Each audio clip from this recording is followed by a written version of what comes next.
Je suis professeur de marketing affilié à l'ESSEC. J'enseigne dans cette école depuis bientôt 40 ans. Et à côté de cela, je suis entrepreneur dans le secteur du retail média. Et donc, j'ai créé une entreprise il y a 40 ans, dont je suis toujours le principal actionnaire. Le retail média, c'est un écosystème de médias proposés aux fournisseurs de la grande distribution. Et donc, ce sont des médias qui ont été construits sur les assets des enseignes, leur lieu de vente physique, leur lieu de vente online, leur data. Ce sont des médias de la même façon qu'une marque peut acheter de la publicité à la télé, du display chez Meta, des insertions presse.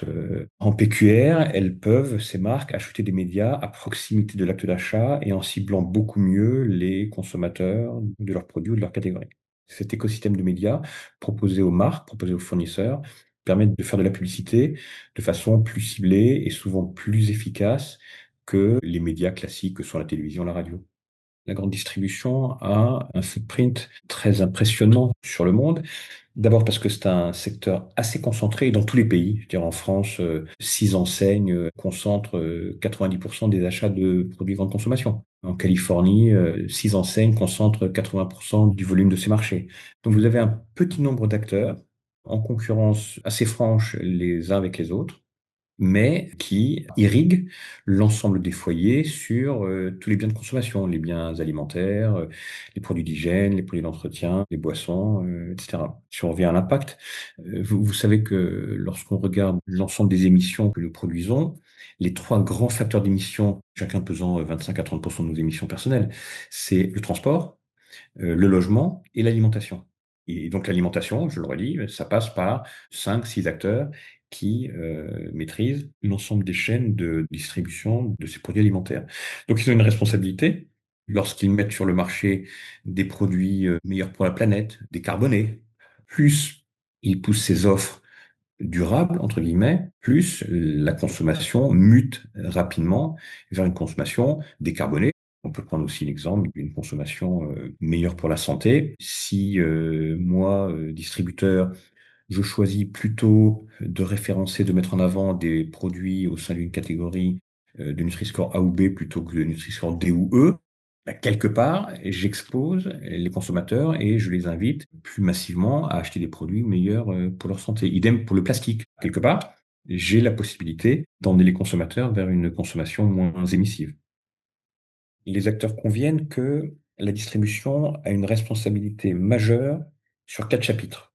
Décarbonation, plastique, santé des consommateurs et biodiversité.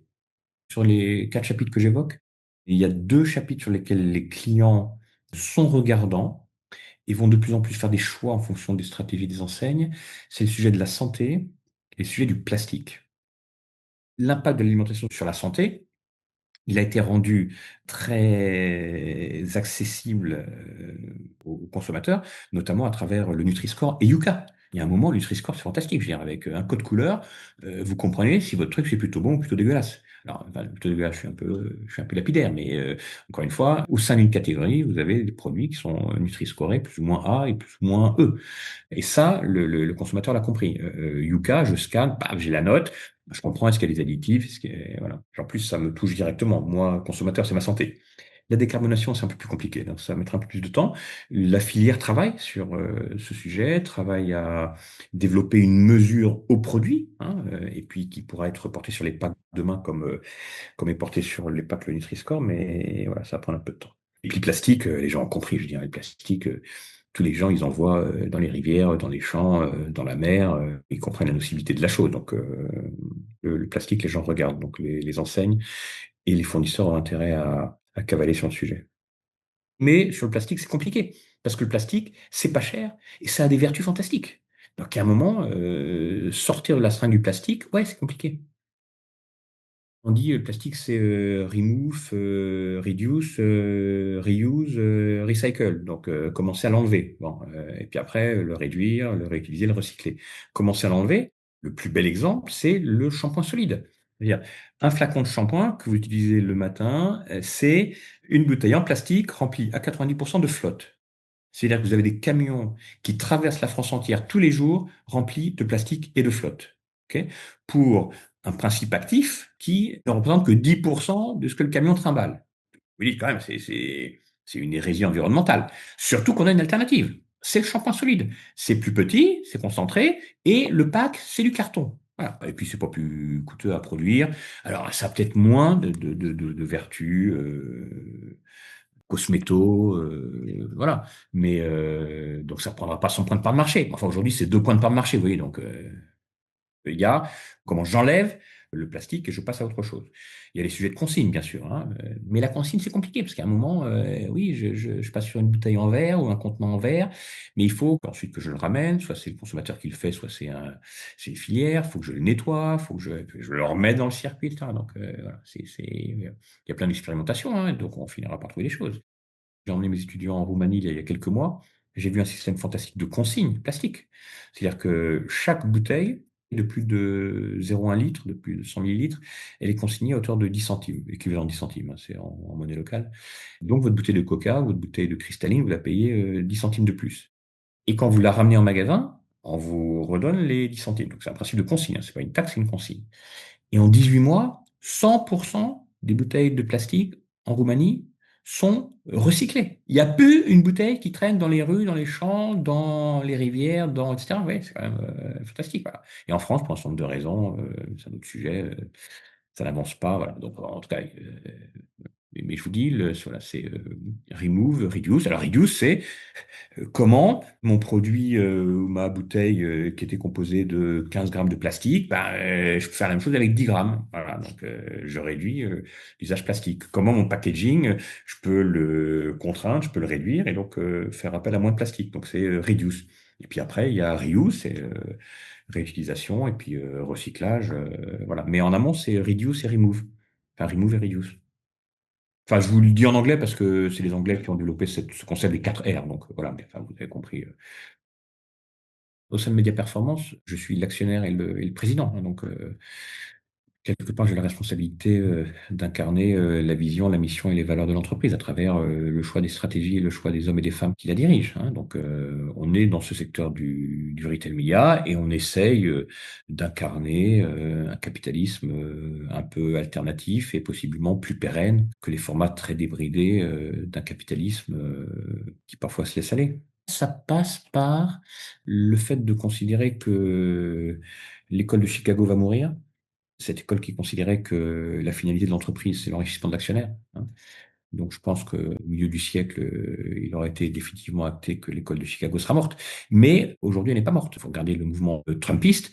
Il renforce les principes d'une école de Chicago qui, quelque part, met au cœur du capitalisme l'actionnaire et son enrichissement à travers l'entreprise, ou whatever les moyens et les stratégies de l'entreprise. Voilà. Donc, voilà. Et il se trouve qu'aujourd'hui, conjoncturellement, c'est le mouvement dominant dont on sent les effets. Moi, mon intuition, c'est que ça va disparaître assez rapidement, sans pour autant faire disparaître le modèle du capitalisme, hein, qui a des vertus au plan de l'innovation, du développement, de l'emploi. L'entreprise apporte beaucoup de choses. Mais l'entreprise doit être au service d'une communauté beaucoup plus large et pas que de ses actionnaires. Donc, doit être au service de son écosystème, de ses collaborateurs, doit faire attention à ses émissions, doit prendre en considération dans sa mission et dans son métier des choses beaucoup plus larges que le seul développement du profit.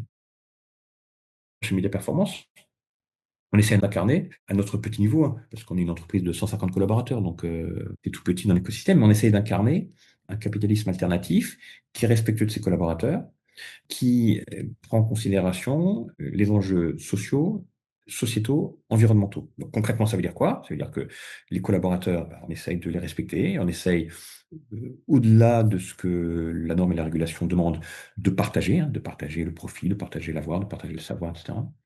Sur nos émissions, on est en réduction très forte de nos propres émissions, et puis ce qui reste, on pense, hein. En 5-7 ans, on a réduit de plus de 55% nos propres émissions. Et puis après, à travers notre raison d'être et notre vision, deux chapitres importants: contribuer à une consommation plus responsable et accessible à tous. Et donc, on a deux grands programmes: contribuer à une consommation plus responsable à travers nos médias qui touchent des millions de foyers tous les jours.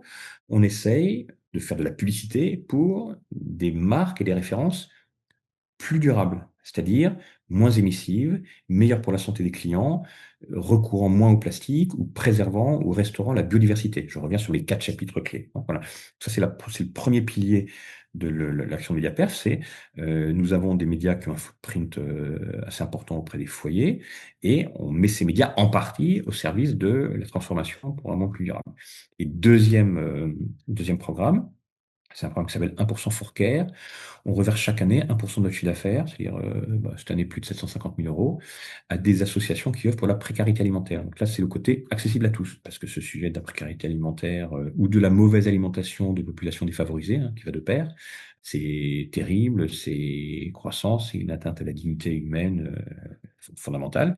C'est notre contribution et on se dit que peut-être ça donnera des idées à des gens beaucoup plus puissants, beaucoup plus gros que nous, qui également s'engageront sur cette voie d'une forme de générosité nécessaire.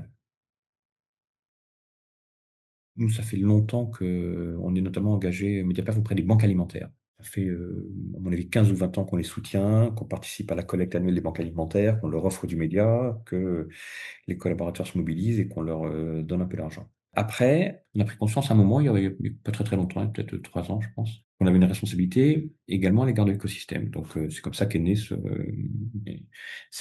programme.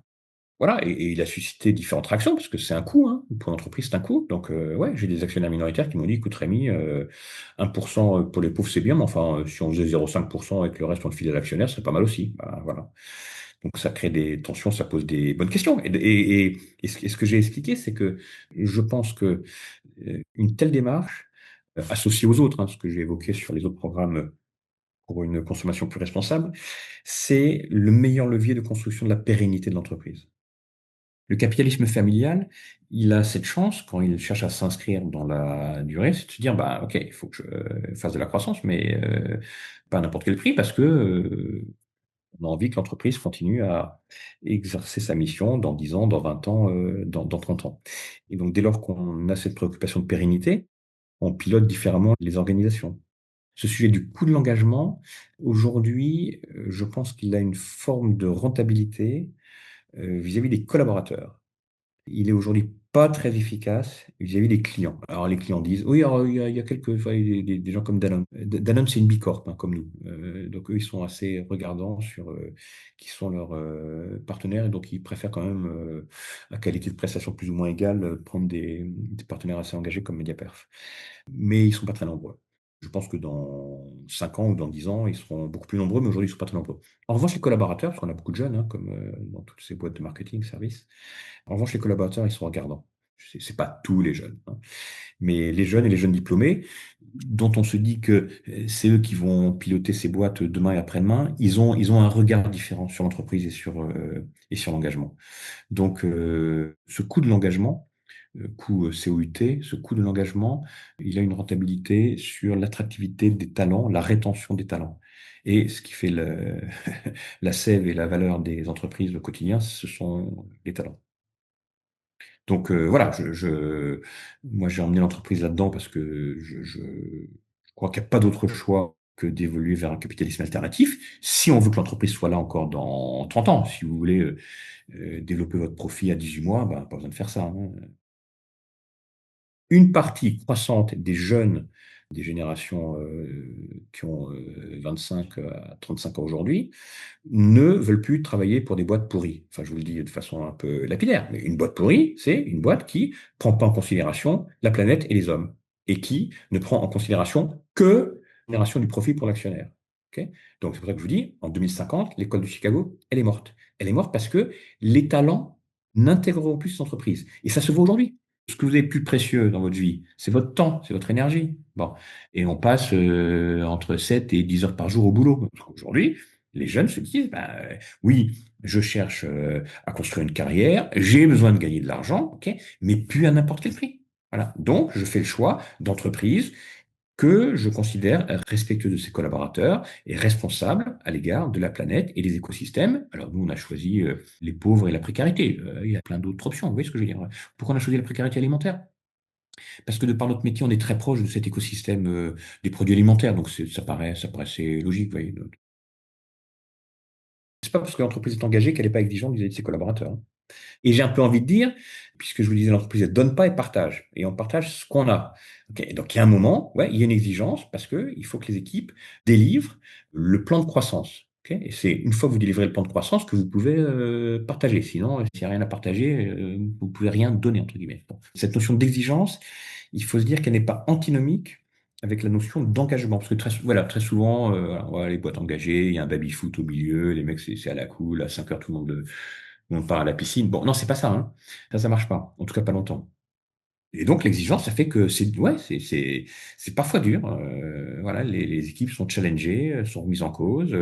Il y a des gens qu'on essaie de développer, puis à un moment, on n'y arrive pas, donc on se sépare d'eux. Ouais. Deuxièmement, on ne parle pas que de la masse de marge et du profit.